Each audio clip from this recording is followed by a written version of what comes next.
Good morning, dear students.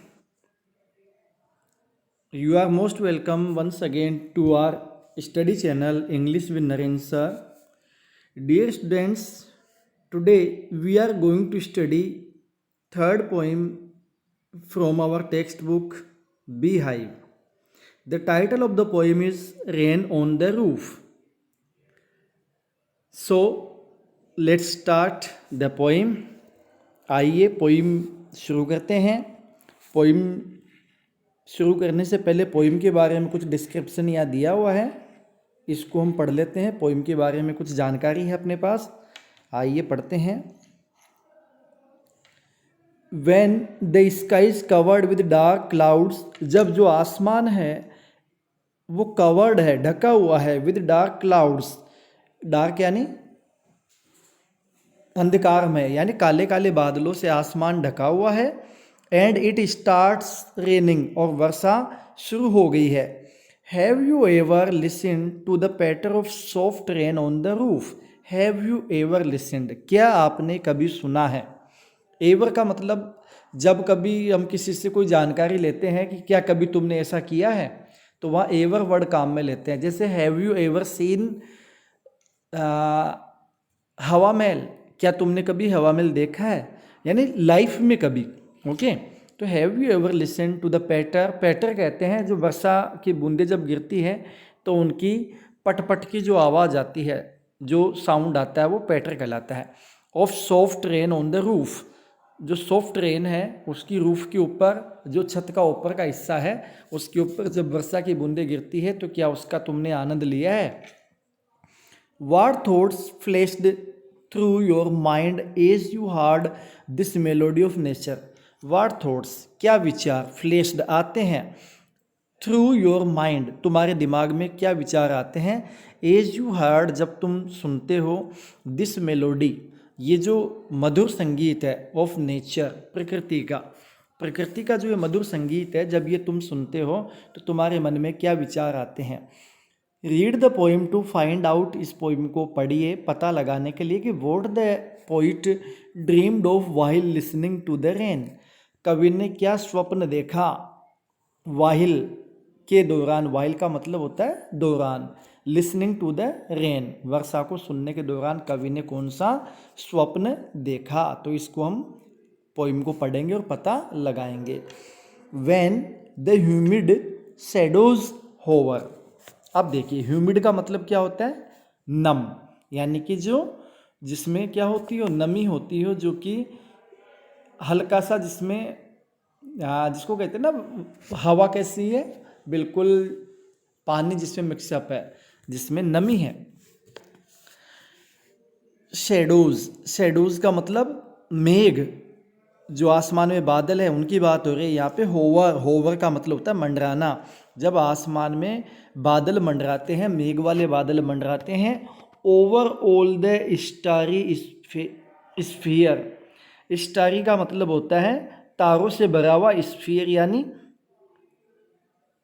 अंतरिक्ष, यानी कि over all the starry spheres के ऊपर, किसके ऊपर, तारा गणों के ऊपर, यानी तारे जो हैं वो नीचे पीछे छुप जाते हैं और उनके ऊपर मेघ वाले बादल मंडराते हैं। एंड द मेलंकली डार्कनेस, देखो मेलंकली का मतलब होता है उदास, सैड, डार्कनेस यानी अंधकार, और जो अंधकार है वो किसका प्रतीक है, किसका सिंबल है, सैडनेस का, उदासी का। जेंटली वीप्स इन रेनी टीयर्स, ऐसा प्रतीत हो रहा है कि जो अंधकार है ये धीरे धीरे रोना शुरू कर देता है, किसके रूप में, वर्षा के बूंदों के रूप में। ऐसा लग रहा है कि जो वर्षा की बूंदें आ रही है ये अंधकार के क्या है, आंसू है। What a bliss to press the pillow, what a bliss, bliss का मतलब आनंद, कितना आनंद आ रहा है, परम सुख मिल रहा है। टू प्रेस द पिलो, तकिए को दबाने में, अर्थात तकिए पर लेटने में या आराम करने में, लेटने में कितना आनंद आ रहा है।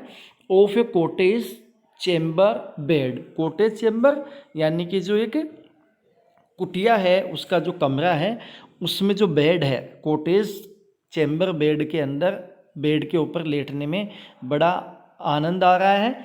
एंड लाई यानी लेटे हुए, लिसनिंग टू द पैटर सुनते हुए, किसको सुनते हुए? द पैटर, पैटर यानी जो वर्षा की बूंदों की जो पाट पाट पाट पाट पाट की जो साउंड हो रही है उसको सुनने में बड़ा आनंद आ रहा है। Of the soft rain overhead, overhead यानी ऊपर से जो वर्षा की बूंदें गिर रही है सॉफ्ट सॉफ्ट, उनको सुनने में बड़ा आनंद आ रहा है। Every tinkle on the singles, tinkle का मतलब होता है टन टन टन, और सिंगल का मतलब होता है छत की जो ऊपर का जो टाइलें होती है, या यूँ कह सकते हैं कि आप लोगों ने देखा होगा एक केलू की छत होती है, टाइलों से बनी हुई होती है, उस पर जब बूंदें गिरती है तो टन टन टन की आवाज़ होती है वहाँ पे। तो has an echo in the heart, echo यानी गूंज, हार्ट यानी हृदय में। तो ऊपर जो छत के ऊपर जो टन टन टन बारिश की बूंदों की जो आवाज़ आ रही है उसकी गूंज दिल में सुनाई दे रही है, हृदय में सुनाई दे रही है। एंड 1000 ड्रीमी फैंसीज, हजारों, ड्रीम यानी स्वप्न से भरे हुए, फैंसीज यानी कल्पनाएं, into busy being start, busy यानी व्यस्त, बीइंग यानी व्यक्ति, स्टार्ट यानी शुरू हो जाते हैं। व्यस्त जो व्यक्ति है उसके दिमाग में हजारों प्रकार की स्वप्निल कल्पनाएं शुरू हो जाती हैं। एंड 1000 रिकलेक्शंस, और हजारों, रिकलेक्शंस का मतलब होता है स्मृतियाँ, हजारों स्मृतियाँ हमारे दिमाग में आती है यानी पुरानी यादें आती हैं। Weave their air thread, weave यानी बुनना, देयर यानी उनका, एयर थ्रेड, थ्रेड कहते हैं धागे को, एयर यानी हवा, यानी हवाई धागा वो बुनती हैं। इनटू वूफ, वूफ का मतलब होता है ताना बाना, हवाई ताने बाने में वो धागा बुनती हैं। कहने का मतलब लोगों को ऐसे समय पे जब फुर्सत के पल में वो प्रकृति के नज़दीक रहते हैं तो कई प्रकार की कल्पनाएं उनके दिमाग में आती है, कई प्रकार की प्राचीन स्मृतियाँ हमारे दिमाग में आ जाती है। अर्थात प्रकृति के सानिध्य में हमें बहुत ही सुख की प्राप्ति होती है। तो the poet here wants to tell us that we got extremely pleasure in the lap of nature, प्रकृति की गोद में हमें बहुत सारा सुख प्राप्त होता है। As I listen to the patter, जब मैं इस पैटर को सुन रहा था, जैसे मैंने इसको सुना, of the rain upon the roof, जो रूफ के ऊपर अर्थात छत के ऊपर जो वर्षा हो रही थी उसकी मैंने पैटर यानी कि पटपट की ध्वनि को जब मैंने सुना। Now in memory comes my mother, अब मेरी मेमोरी में अर्थात मेरी स्मृति में मेरी माँ आती है जो कि अब इस दुनिया में नहीं है। यानी कि कभी को ऐसा आभास होता है जैसे उसकी मदर उसके पास आ रही हो, आ गई हो। As she used in years agone, जैसा कि वो आया करती थी, इन ईयर्स एगोन, कई वर्ष पहले, एगोन यानी बीते हुए या बीत चुके, तो कई वर्ष पहले जैसा कि वो आया करती थी। To regard the darling dreamers, to regard, regard का मतलब होता है निहारना, डार्लिंग यानी प्रिय, ड्रीमर्स यानी जो सपने जो नींद ले रहा है, स्वप्न ले रहा है, अर्थात मुझे वो निहारने के लिए आती है, मेरी जो मदर है वो मुझे निहारने के लिए, मुझे देखने के लिए आती है।